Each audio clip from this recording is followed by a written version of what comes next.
Hello, it's Charlie from Charlie Reads and Reviews. June is Read Caribbean Month, and prior to finding Cindy from Book of Sins on Instagram in 2020, I had not read a single book by a Caribbean author. Since then, my life has been made more colorful and vibrant because of the sheer number of Caribbean authors I have read. Most of them tend to come from Jamaica, Trinidad and Tobago, and Barbados, though, even in the diaspora. But I am very grateful to say that I've started to explore and expand out into other islands. And this year in particular, I'm going to be reading a book from St. Lucia, from Grenada. And I even read this year from, I think it was Montenegro. I stand to be corrected. So far I've read 16 books by Caribbean authors this year, and out of 53 books, that's a really high percentage. So thank you, Cindy, for improving my reading experience with this challenge. So this month, I've only read one book by a Caribbean author, and that was Smalley, which I love.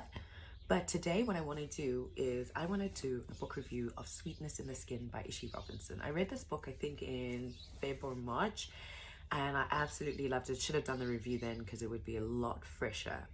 But what I would like to say about this book is that it is an absolute treat. From the writing style, the pacing, the chapters are not too long, the dynamics between the characters on the page, the challenges and issues that you see the characters face in Jamaica, from colorism to classism,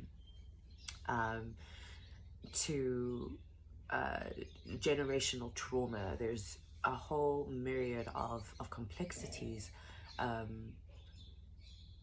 are covered in a very nuanced way. And I really did appreciate how Ishi Robinson wasn't so much like shaming any particular person per se, but was showcasing how complex human beings are. And even when a person hurts you, it's usually because they themselves have been hurt.